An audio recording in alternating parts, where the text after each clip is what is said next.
뉴스타파가 입수한 자료는 바로 세월호 화물칸에 실렸던 차량들의 블랙박스 영상들입니다. 세월호가 쓰러지던 바로 그 순간을 고스란히 기록해 놓은 영상입니다. 세월호 참사 이후 이 사건을 계속 추적해온 김성수 기자가 먼저 복구된 영상의 주요 장면들을 전해드리겠습니다. 민주당 김현권 의원실이 세월호 선체조사위원회로부터 받은 자료입니다.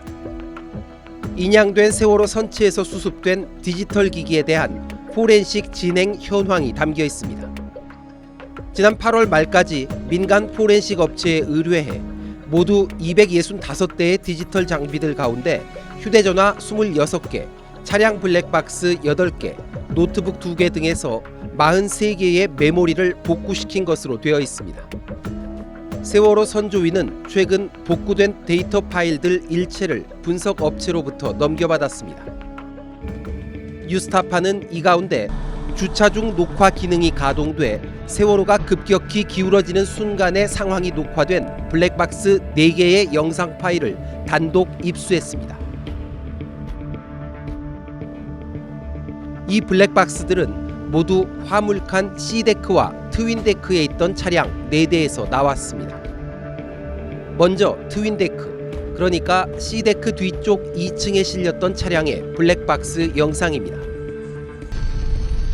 조용하던 화물칸 내에서 갑자기 소음이 들리기 시작합니다.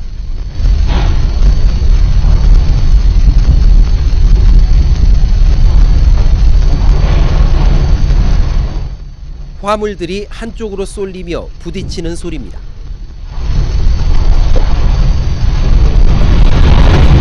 갑자기 차체가 앞으로 튕겨나가며 급격히 왼쪽으로 밀려갑니다. 세월호가 왼쪽으로 급격히 기운 순간, 그러니까 4월 16일 오전 8시 50분쯤의 상황으로 추정되지만 블랙박스 화면에는 4월 12일 오전 9시 무렵으로 나타나 있습니다. 블랙박스 장비에 입력된 시간값과 실제 시각 사이에 큰 오차가 있다는 뜻입니다. 이번엔 C데크 우현 쪽 엔진 케이싱 벽면에 붙어 주차된 차량의 블랙박스. 이 차량은 배 뒤쪽을 바라보고 있어 멀리 트윈데크의 모습까지 포착됐습니다. 미동 하나 느껴지지 않던 화물칸. 그런데 바로 앞 트럭에 실린 화물이 슬그머니 움직이더니 순식간에 주변 차량들과 트윈데크 위 차량들이 오른쪽으로 밀려가 벽에 부딪힙니다. 배의 진행 방향 기준으로는 왼쪽으로 밀려간 겁니다. 화면상으로는 오전 7시 28분쯤, 역시 실제 시각과는 상당한 오차가 있어 보입니다. 이로부터 1시간 25분쯤 뒤 옆쪽 화물 차량에 실렸던 박스가 툭 떨어지고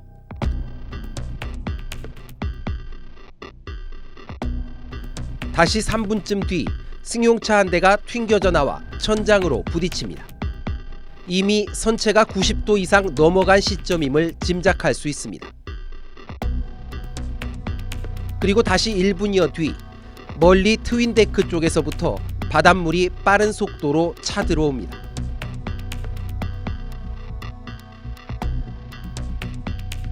이 장면을 끝으로 영상은 저장되지 않았습니다.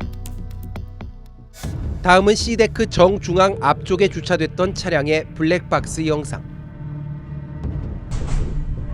화물들이 충돌하는 소음과 함께 주변 화물차들이 일제히 왼쪽으로 넘어집니다.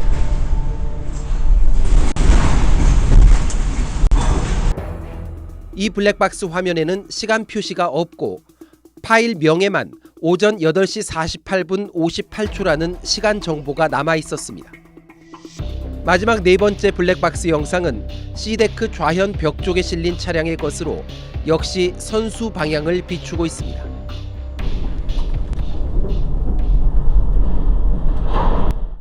이번에도 화물 충돌음이 들려오더니 멀리서부터 차량들이 연쇄적으로 밀려 넘어지고 곧이어 이 차량도 좌측 벽에 강하게 부딪힙니다. 그리고 벽면 쪽에서 상당한 양의 물이 분출돼 차량을 덮칩니다. 후방 카메라에도 비슷한 장면이 남겨져 있습니다. 이때 화면에 표시된 시각은 오전 8시 49분 무렵이었습니다. 적재함의 전체적인 상황을 함께 읽어낼 수 있는 굉장히 중요한 1차 자료인 거죠. 선체조사의 입장에서는 굉장히 큰 쾌거라고 봅니다. 전문 기관들과 협조해가지고 전체적으로 침몰의 원인과 과정을 더 이상의 의혹이 남지 않도록 세밀하게 분석해낼 수 있는 것을 기대하죠. 3년 넘게 바닷물 속에 잠겨 있다가 마침내 복원된 차량 블랙박스 영상들. 우리는 이 영상에 담긴 정보를 통해 세월호 침몰 원인 규명에 좀 더 다가설 수 있게 됐습니다. 뉴스타파 김성수입니다.